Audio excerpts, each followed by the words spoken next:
कर्म तीन प्रकार के होते हैं। सात्विक कर्म जो बिना किसी स्वार्थ के किए जाते हैं, राजसिक कर्म जो फल की इच्छा से प्रेरित होते हैं, और तामसिक कर्म जो अज्ञान से जन्म लेते हैं। जब कोई सात्विक कर्म करता है, जैसे सेवा, भक्ति, दान या किसी को बिना अपेक्षा के मदद करता है, तो वह कर्म बांधता नहीं बल्कि मुक्त करता है। लेकिन जब हम केवल अपने स्वार्थ, अहंकार या लालच के लिए कर्म करते हैं, तो वह कर्म एक बंधन बन जाता है। यही बंधन बार बार जन्म और मृत्यु के चक्र में डाल देता है। शास्त्रों में कहा गया है, जैसा बीज वैसा फल। हमारे हर कर्म एक बीज की तरह होते हैं और समय आने पर वो फलित होकर हमारे सामने आ खड़े होते हैं। कई बार हम सोचते हैं, मैंने तो किसी का बुरा नहीं किया, फिर मेरे साथ बुरा क्यों हुआ? उत्तर है, कर्म केवल इस जन्म के नहीं होते। हमारे संचित कर्म यानी पिछले जन्मों के जमा कर्म भी आज के जीवन को प्रभावित करते हैं। जो आज हमें प्राप्त हो रहा है, वह कभी न कभी किया गया कर्म ही है। इसलिए श्री कृष्ण कहते हैं, धर्म का पालन करते हुए निस्वार्थ भाव से कर्म करो। ना तो फल की चिंता करो, ना ही यह सोचो कि कौन देख रहा है।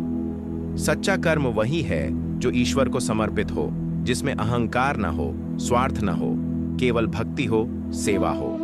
कर्म के तीन मार्ग बताए गए हैं। कर्म योग, जिसमें हम कार्य करते हैं पर फल की इच्छा नहीं रखते। ज्ञान योग, जिसमें हम कर्म को समझते हैं और विवेक से काम करते हैं। भक्ति योग, जिसमें हम हर कर्म को प्रभु की सेवा मानकर करते हैं। एक गृहस्थ के लिए कर्म से भागना नहीं, बल्कि उसे ईश्वर के प्रति समर्पित करना ही मार्ग है। माता पिता की सेवा, सच्चाई से काम करना, अपने कर्तव्यों का पालन करना, ये सब सात्विक कर्म हैं। और किसी का बुरा सोचना, धोखा देना, हिंसा करना, आलस्य में डूबे रहना, ये तामसिक कर्म हैं, जिनसे हमें बचना चाहिए। कर्म कभी भी व्यर्थ नहीं जाता।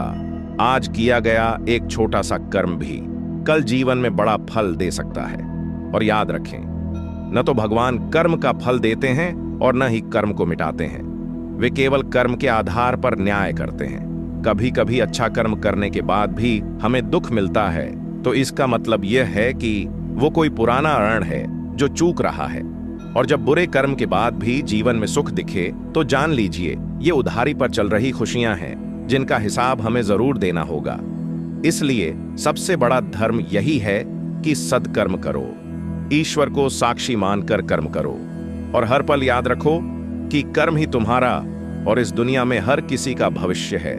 क्योंकि जीवन एक किताब है और कर्म उसका हर पन्ना, और हम उस किताब के हर पन्ने पर क्या क्या लिखेंगे और कैसे लिखे, यह सब हमारे ही हाथ में होता है।